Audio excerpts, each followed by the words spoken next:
What is up, guys? Daddy here. Welcome back to another video. In today's video, guys, like I mentioned in the last video, we're going to be talking about Call of Duty World War II supply drops. Going to give you some background information as to why supply drops are so prevalent in games these days. Also going to give you my take on what I think the Call of Duty World War II supply drops are going to be, and some hopes that I have, some hopes and dreams to think about as to what these supply drops are going to be, things that I think they should be and what they also should not be. Let's start off, guys, by talking about why supply drops are prevalent in games these days. If you're older like me and have played some of the older Call of Duty games like Modern Warfare 2, COD 4, things like that, you'll notice that there weren't supply drops or extra things you could purchase in those games. One of those reasons, guys, is back then it was really hard to make extra things that go into the game. You know, games always come out with hot fixes and things like that, but back then, guys, it was really hard to add an entire new weapon into a game, or for that matter, add 5 or 10, 20 weapons into the game like we've seen with Black Ops 3. So that's one of the reasons why supply drops are prevalent, pretty much just because it's okay to do them. It's easy, it's not as difficult as it was in the past. But also, guys, it's all about money.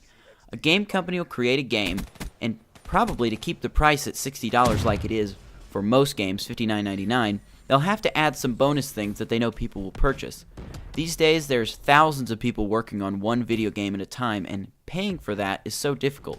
Even if they sell 1 billion copies like Grand Theft Auto 5, it's really still difficult to pay for 1,000 people's work paychecks with just a $60 game. I know Grand Theft Auto 5 hasn't added as much things as Black Ops 3 has, but also it was one of those older type games, a game that really did push the boundaries, unlike Modern Warfare 2 or COD 4. They kind of came out, and I know they are older, guys, but they did come out and they weren't as, pushing the envelope type games like Grand Theft Auto 5 was. It was definitely a big game for the time, and it's definitely pushing the envelope still to this day. Personally, guys, I am okay with having supply drops in the game if they are kept normal and they're kept as cosmetic-only normal things. However, if the game changes too much with a supply drop, it can definitely alter my opinion of it and probably your opinion too. One of the things I noticed in Black Ops 3 and games that came out before that, Infinite Warfare, Advanced Warfare, things like that, the supply drops not only came out with different guns, which in turn could make the game different, they also came out with things that didn't really make it feel like it was a war game. Like, the different calling cards or emoticons you have at the end of a game where you're the winner and you can do a dab or you can do some type of thing. It doesn't make the game real. I understand it's a futuristic game. There's going to be some crazy stuff in it, going to be some weird stuff, and that's fine, I guess, to an extent. But for Call of Duty World War II, guys, it's got to be serious. World War II is nothing to joke about. It was a terrible time in both our history and also the history of different countries. Germany, Italy, America, Australia, Britain, England, everywhere. Everywhere it affected, guys. It not only affected us, but it also affected people we know. I'm sure you guys know someone who served in a war. It's a very serious issue that no one needs to take lightly. For instance, if you take a game like Call of Duty World War II, and you add things in there like dabbing, or like special camos, or guns, or things that just wouldn't fit during the time period, you'll definitely affect the game, and you'll also affect how it's played. We saw this a lot with Advanced Warfare, Infinite Warfare, Black Ops 3. Different guns added to the game, or different things that were added to the game, altered the way we played the game.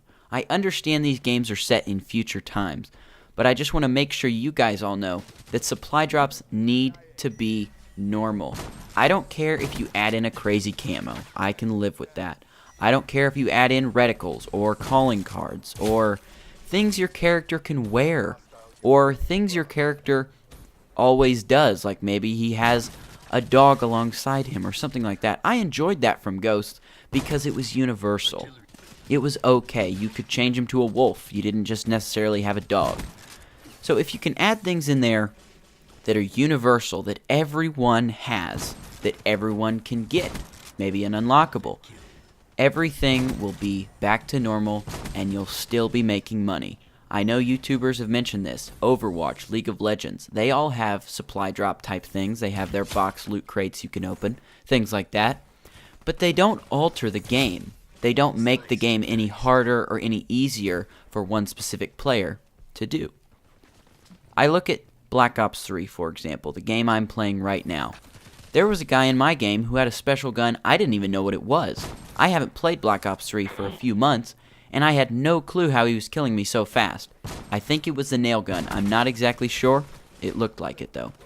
I have no idea how he got that. Probably spent a bunch of money in supply drops, or he did the trade contract, things like that.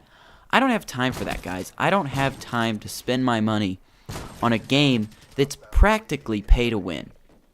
I really hope they don't make COD World War II like this. I really hope they go fully back to the roots.